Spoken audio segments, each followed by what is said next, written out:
Adakah tempoh 39 hari antara pembubaran DUN dan penamaan calon sesuatu kebetulan atau satu perancangan licik berpolitik?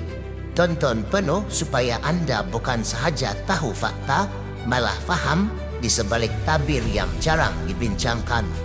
Disclaimer, berita ini dipetik daripada Sabah Gazette bertajuk PRN Sabah, Jurang Pembubaran Deman Penamaan Calon Terlalu Lama, kata SAPP Star. Para sahabat penonton sekalian, mari kita sampaikan kisah penuh dengan fakta dan pandangan sebelum kita gesa anda berfikir sendiri.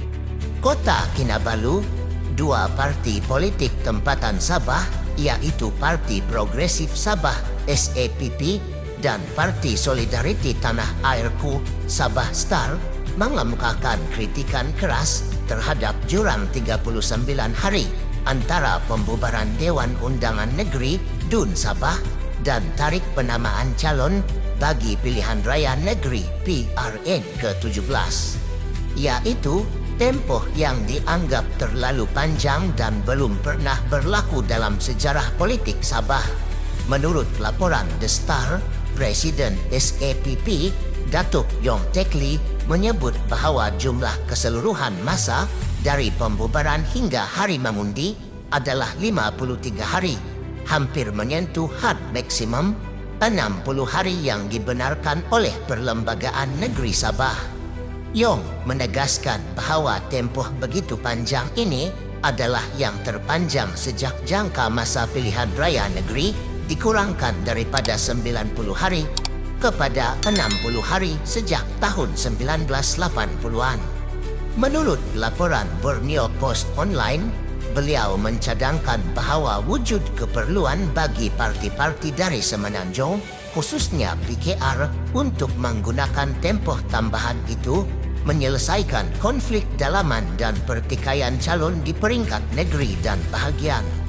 Dalam laporan The Star, Yong turut menyangka bahawa tarik pengundian sengaja ditangguhkan sehingga selepas sidang kemuncak ASEAN yang bakal berlangsung di Kuala Lumpur pada 26 dan 27 Oktober 2025 agar tidak dicemuh atas kehadiran pemimpin pusat yang datang memancing undi.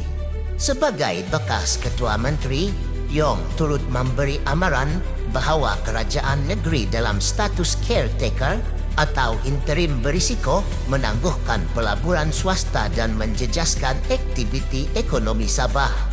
Namun begitu, beliau melihat satu sisi positif. Tempoh berkempen yang panjang memberikan peluang bagi parti-parti tempatan untuk memperkukuh jaringan mereka, menyatukan akar umbi dan mendekati pengundi secara langsung. Suatu pendekatan yang berguna terutama bagi mereka yang kekurangan akses kepada media arus perdana atau dana yang besar. Yong menekankan bahawa hubungan peribadi dan komunikasi mata ke mata adalah cara terbaik untuk memikat hati rakyat sambil menyindir pemimpin persekutuan yang datang seperti pelancong mencuba nasib undi. Di pihak Star, Presidennya Datuk Seri Dr. Jeffrey Kitingan turut menyuarakan kehairanan terhadap jarak masa yang panjang sebelum penamaan calon. Walaupun partinya tidak membantah tarik pengundian yang telah ditetapkan. Jeffrey menyatakan bahawa keputusan Star keluar dari Gabungan Rakyat Sabah GRS dibuat setelah mendengar sentimen akar umbi dan bahawa Star akan bertanding sendirian dalam PRN ini di bawah semangat Sabah untuk Sabahans. Beliau juga menggariskan bahawa pengunduran beliau dari GRS bukanlah tindakan menentang akar umbi, tetapi justru memenuhi kehendak dan luahan rakyat Sabah sendiri. Dalam perkembangan lain seperti yang dilaporkan dalam Sinar Harian, 5 adun Star dikabarkan telah diberi tempoh hingga keesokan hari untuk kembali kepada GRS. Suatu tekanan politik dalaman yang menunjukkan wujudnya ketegangan serius di dalam Star. Pada majlis tertentu, Jeffrey juga dilaporkan agak beremosi dan mengalirkan air mata ketika memenang perjuangan Star mencerminkan beban perjuangan politik yang beliau pikul. Dalam laporan Malay Mail bertarikh 7 Oktober 2025, Yong Teck Lee pula telah mengumumkan bahawa SAPP tidak akan kembali ke GRS dan meramalkan bahawa koalisi GRS akan hancur menjelang hari penamaan calon, membuka ruang kepada pembentukan koalisi baru yang hanya melibatkan parti-parti tempatan Sabah yang beliau namakan Sabah Blok. Beliau menegaskan bahawa perjuangan SAPP tetap berasaskan Sabah untuk Sabahans dan bahawa kerjasamanya dengan Star bukanlah baru tetapi sudah lama berakar pada idealisme dan semangat yang sama.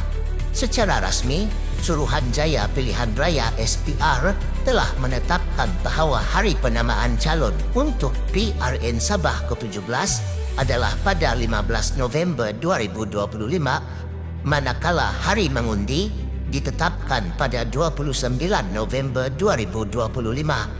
Sebagai fakta tambahan penting, dalam senarai rasmi PRN 2025 Sabah, Star sebelum ini merupakan komponen dalam GRS, begitu juga SAPP. Semua ini berlaku dalam konteks politik Sabah yang semakin bergerak ke arah identiti tempatan, autonomi lebih besar dan tuntutan agar Sabah tidak terus dikawal atau dipengaruhi secara dominan oleh parti-parti dari Semenanjung. Para sahabat penonton yang dikasihi sekalian, maka dengan ini kita sampai ke penghujung bahagian berita penuh. Tetapi ada beberapa persoalan penting yang boleh kita bincangkan bersama untuk perhatian penonton semua. Apakah benar tempoh 39 hari antara pembubaran dan penamaan calon hanyalah kebetulan atau satu strategi terlaksana?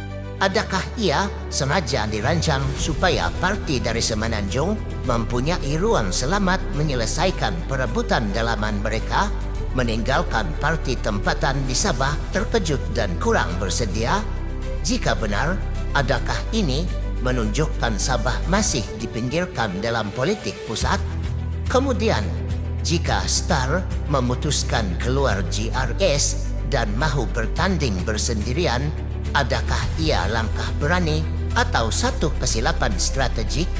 Dengan tekanan bahawa 5 adun Star diberikan tempoh untuk kembali ke GRS, adakah ini bukti bahawa banyak pemimpin Star sebenarnya lebih selesa bersama kuasa dominan GRS? Jadi, apakah sebenarnya suara akar umbi dalam Star setia kepada Jeffrey atau kepada rentak politik pragmatik? Begitu juga ramalan Yong bahawa GRS akan hancur dan digantikan dengan Sabah Blok. Adakah ini realistik? Apakah parti tempatan yang selama ini kekurangan sumber media, dana dan pengaruh persekutuan mampu menandingi kuasa besar dari Semenanjung? Dan jika Sabah Blok benar-benar terbentuk selepas pilihan raya, adakah ia akan stabil atau dipengaruhi kembali oleh kepentingan luar Sabah? Satu lagi persoalan. Ketika kerajaan negeri berada dalam status caretaker untuk tempoh lama, siapakah yang menanggung kos ekonomi? Apakah pelabur besar akan benar-benar menangguhkan pelaburan kerana ketidakpastian? Adakah pihak berkuasa negeri perlu lebih transparan dan pantas dalam menjalankan urusan pentadbiran walaupun dalam kerajaan interim? Akhir sekali, soal legitimasi dan persepsi rakyat Sabah. Sekiranya rakyat melihat tempoh pilihan raya yang panjang dan kompleks, akan timbul persepsi bahawa politik di Sabah diurus bukan demi rakyat tetapi demi strategi kuasa. Adakah wajar SPR Suruhanjaya Pilihan Raya mempertimbangkan agar jarak antara pembubaran dan penamaan calon lebih munasabah di masa depan agar proses demokrasi lebih adil dan tidak disalahgunakan? Terima kasih kerana menonton. Kalau anda setuju atau ada pandangan sendiri, Tulis komen di bawah dan kita teruskan perbincangan. Jangan lupa tekan like, share dan subscribe. Kita jumpa di video seterusnya.